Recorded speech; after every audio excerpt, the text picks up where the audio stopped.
Welcome back to my YouTube channel study time with Priyanka. So आज के इस video में हम क्लास 11 हिस्ट्री बुक का 5th चैप्टर नोमैडिक एम्पायर के लास्ट टॉपिक को डिस्कस करने वाले हैं। So this video is part 7th of this chapter and अगर अभी तक आप लोगों ने प्रीवियस पार्ट नहीं देखे देन इट्स अ रिक्वेस्ट कि सारे प्रीवियस पार्ट को आप जरूर देख लीजिएगा। लिंक आपको डिस्क्रिप्शन बॉक्स में मिल जाएगा या फिर आप डायरेक्टली आई बटन को भी क्लिक करके सारे प्रीवियस पार्ट को देख सकते हैं। सो आज के इस वीडियो में हम बेसिकली इस चैप्टर के लास्ट टॉपिक यानी कि इस चैप्टर के 6th टॉपिक को स्टार्ट करेंगे एंड विद दिस हमारा ये जो पूरा चैप्टर है वो कंप्लीट हो जाएगा। So now let's start our 6th topic. So the name of the topic is conclusion situating Genghis Khan and the Mongols in world history. So इस टॉपिक में हम इस चैप्टर के कंक्लूजन के बारे में पढ़ेंगे। सो पूरे चैप्टर में हमने स्टार्टिंग के टॉपिक में चैप्टर का इंट्रोडक्शन डिस्कस किया था, फिर बीच में जितने भी हमने टॉपिक्स पढ़े उस टॉपिक में हमने पूरा जो मेन बॉडी है इस चैप्टर का यानी कि पूरा मंगोल एम्पायर के बारे में अच्छे से डिस्कस किया एंड लास्ट के टॉपिक में हम इस चैप्टर के कंक्लूजन यानी कि मंगोल एम्पायर के कंक्लूजन को डिस्कस करेंगे। सो आखिर ये कंक्लूजन होता क्या है? सो बेसिकली किसी भी चीज़ को जब हम पढ़ते हैं, जब हम किसी भी चीज़ को अच्छे से कंसिडर करते हैं, उसके बाद एट द लास्ट हम उस चीज़ के बारे में एक ओपिनियन देते हैं, एक जजमेंट देते हैं। सो उसी को कंक्लूजन कहा जाता है। सो इस टॉपिक में हम चंगेज खान एंड जो मंगोल रूलर्स थे, जो मंगोल पीपल थे, उनके बारे में ही एक कंक्लूजन देंगे यानी कि उनके बारे में एक ओपिनियन या फिर एक जजमेंट देंगे। So now let's start our topic. So अगर हम आज के टाइम पीरियड में चंगेज खान को रिमेंबर करते हैं यानी कि चंगेज खान को याद करते हैं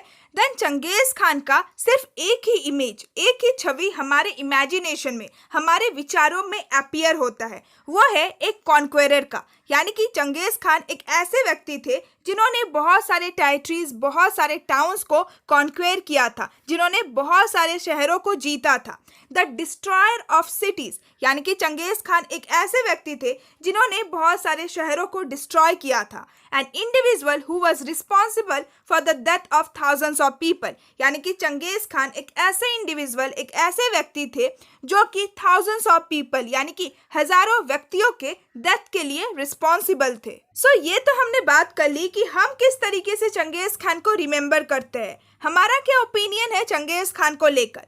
बट अगर हम China, Iran and eastern Europe के टाउन्स में रहने वाले लोगों के ओपिनियन के बारे में जाने कि वे लोग किस तरीके से जज करते थे चंगेज खान को, सो बेसिकली 13th सेंचुरी के टाइम पीरियड के दौरान इन सारे टाउन्स में रहने वाले जो लोग थे वे लोग चंगेज खान को एंड चंगेज खान की जो आर्मी का ग्रुप होता था, जो मिलिट्री ग्रुप होता था, उनको बेसिकली बहुत ही फियर यानी कि बहुत ही डर के साथ एंड बहुत ही डिस्टेस्ट यानी कि बहुत ही घृणा के साथ देखा करते थे। एंड इसके पीछे का जो रीज़न था वो बेसिकली यही था कि चंगेज खान ने इन्हीं सारे टाउन्स को बेसिकली डिस्ट्रॉय किया था, इन्हीं सारे टाउन्स में रहने वाले लोगों के ऊपर अटैक किया था, इन्हीं सारे टाउन्स के लोगों को मारा था। सो इसी वजह से इन सारे टाउन्स में रहने वाले लोग चंगेज खान को बहुत ही नफरत करते थे, चंगेज खान की आर्मी को बहुत ही घृणा के साथ देखा करते थे। सो हमने ये भी देख लिया कि हम किस तरीके से चंगेज खान को जज करते हैं, हम किस तरीके से चंगेज खान को याद करते हैं।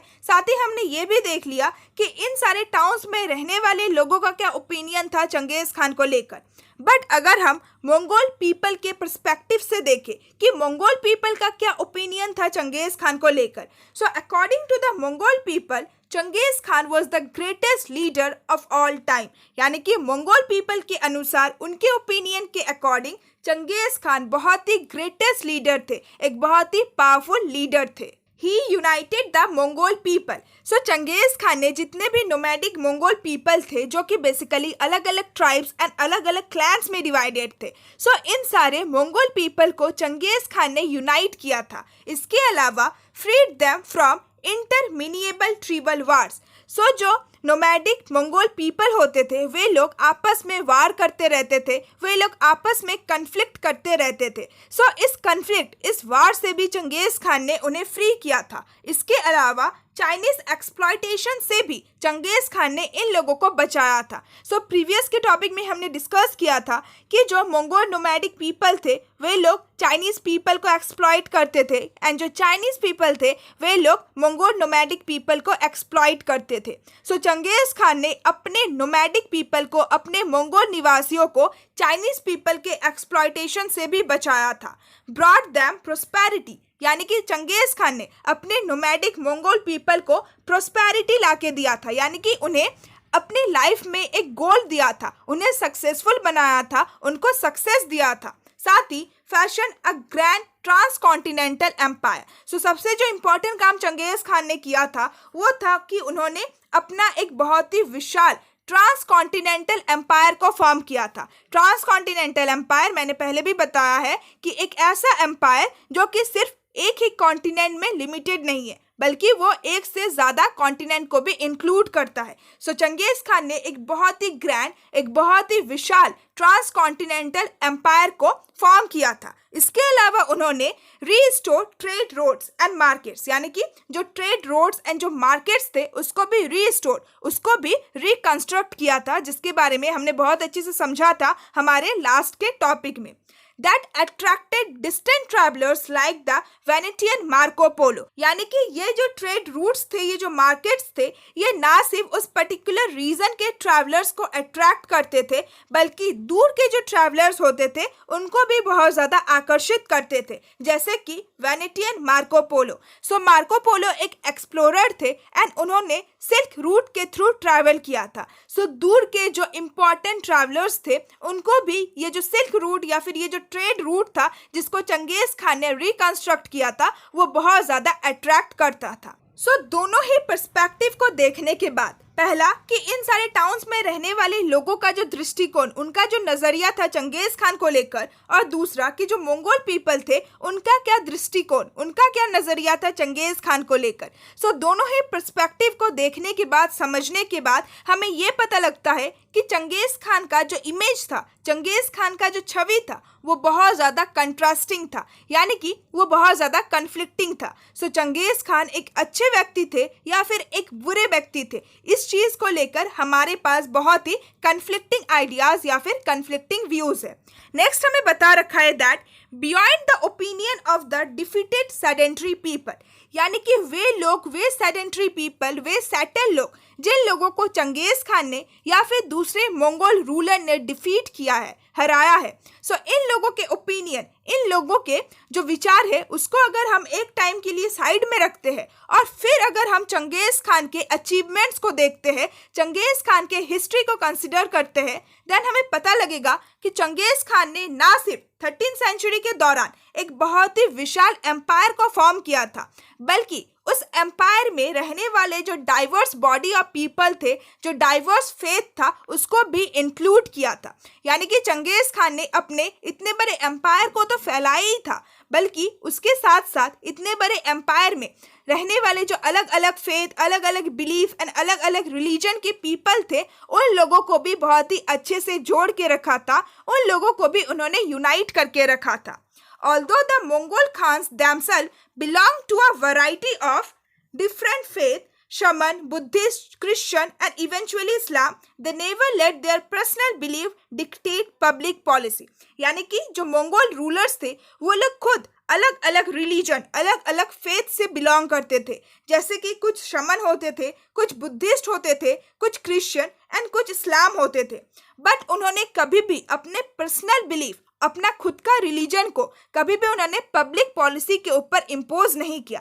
इवन अगर हम चंगेज खान के रिलीजन को भी देखें, देन चंगेज खान टैंग्रिज्म रिलीजन से बिलोंग करते थे, बट उन्होंने अपने रिलीजन को कभी भी अपने सब्जेक्ट्स के ऊपर नहीं थोपा। सो इससे हमें पता चलता है कि जितने भी मंगोल रूलर थे वे लोग हर एक रिलीजन की रिस्पेक्ट करते थे एंड हर एक फेथ, हर एक बिलीफ एंड हर एक कल्चर को टॉलरेट करते थे। नेक्स्ट हमें बता रखा है that The Mongol rulers recruited administrators and armed contingents from people of all ethnic groups and religion. So इस चीज़ को तो हमने बहुत ही अच्छे से समझा था कि जितने भी मंगोल रूलर्स थे वे लोग सिर्फ एक पर्टिकुलर ग्रुप, एक पर्टिकुलर रिलीजन या फिर एक पर्टिकुलर क्लैन के लोगों को ही अपने एडमिनिस्ट्रेटर्स या फिर अपने आर्मी के ग्रुप्स में रिक्रूट यानी कि भर्ती नहीं करते थे, बल्कि जो मंगोल रूलर्स थे वे लोग अलग अलग ग्रुप्स, अलग अलग रिलीजन के लोगों को अपने मिनिस्टर्स, अपने एडमिनिस्ट्रेटर्स एंड अपने मिलिट्री में जगह देते थे।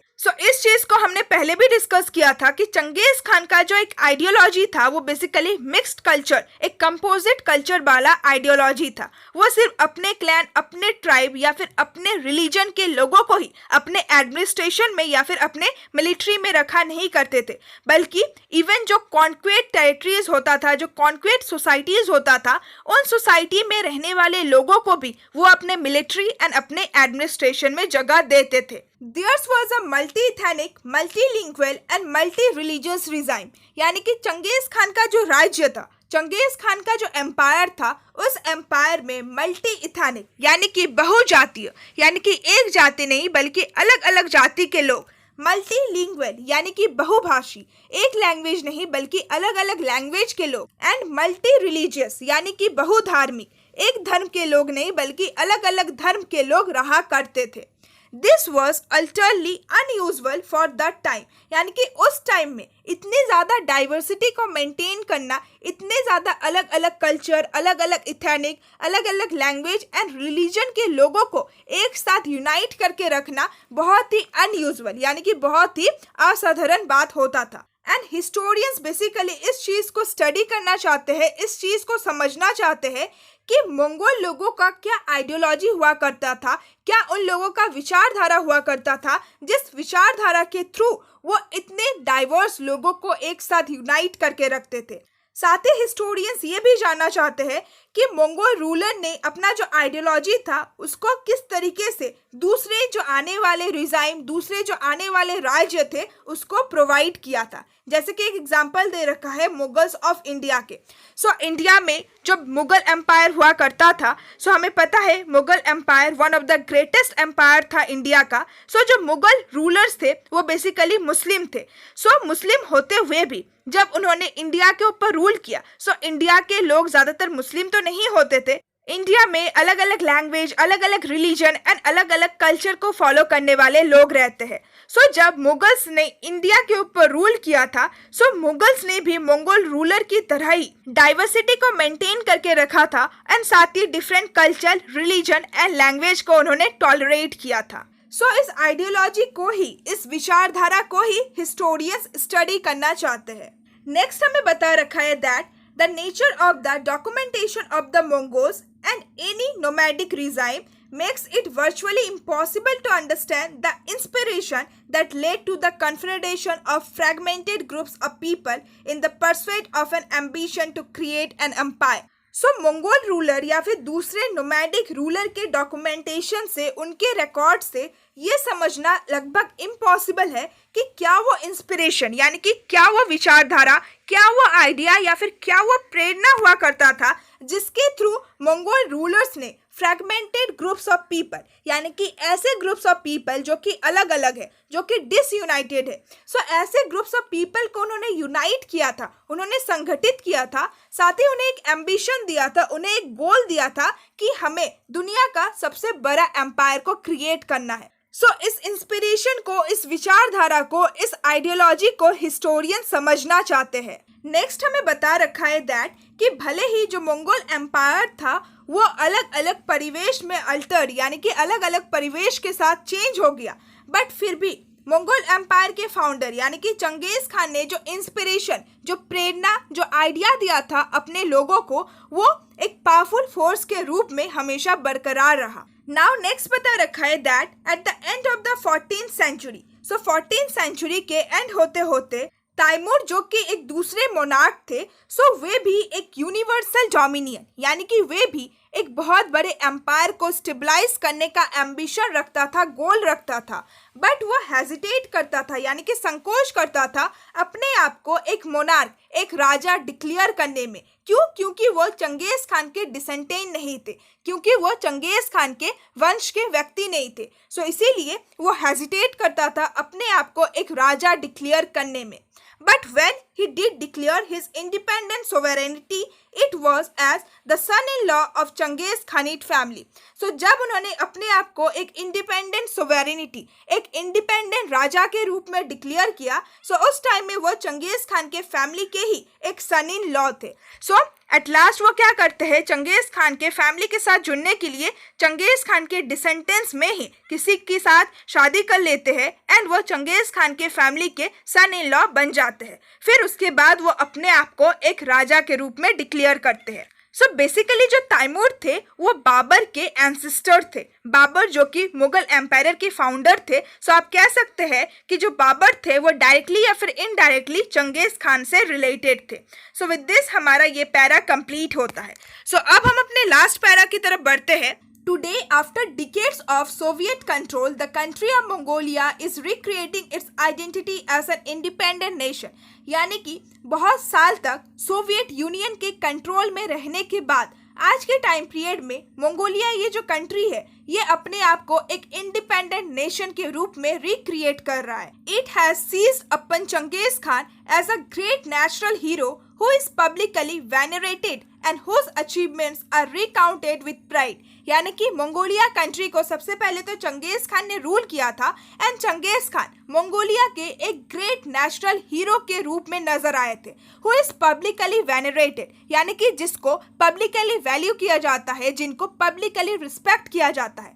इसके अलावा चंगेज खान के जितने भी अचीवमेंट्स थे जो उन्होंने अपने लाइफ टाइम में किया था उसको बहुत ही प्राइड, उसको बहुत ही गर्व के साथ रिकाउंट यानी कि उसको बहुत ही गर्व के साथ सुनाया जाता है. सो मंगोल पीपल के लिए, मंगोलिया में रहने वाले निवासियों के लिए चंगेज खान आज भी एक आइकॉनिक फिगर के रूप में नजर आते हैं, यानी कि एक इम्पोर्टेंट फिगर के रूप में नजर आते हैं. मंगोलिया के लोग आज भी बहुत ज्यादा प्राउड, बहुत ज्यादा गर्व फील करते हैं अपने इतने सक्सेसफुल पास्ट को देखकर.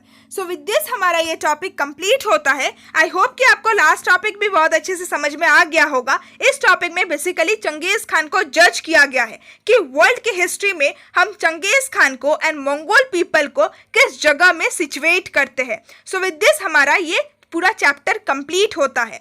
सो अगर एक्सप्लेनेशन अच्छा लगा then please like my video and इस चैप्टर का जो इंपॉर्टेंट एमसीक्यू है वो वीडियो आप लोग जरूर देखिएगा. आपको एंड स्क्रीन में मिल जाएगा या फिर डिस्क्रिप्शन बॉक्स में भी मिल जाएगा या फिर आप आई बटन को भी क्लिक करके इस चैप्टर के इंपॉर्टेंट एमसीक्यू टाइप क्वेश्चन के वीडियोज को देख सकते हैं. सो इस वीडियो को प्लीज जरूर अपने दोस्तों के साथ शेयर कीजिएगा and please subscribe to my channel अगर आप ऐसे ही दूसरे चैप्टर्स की भी वीडियोज को देखना चाहते हैं. So now see you all soon in my next video. Till then bye bye and stay tuned with my channel and thanks for watching my video.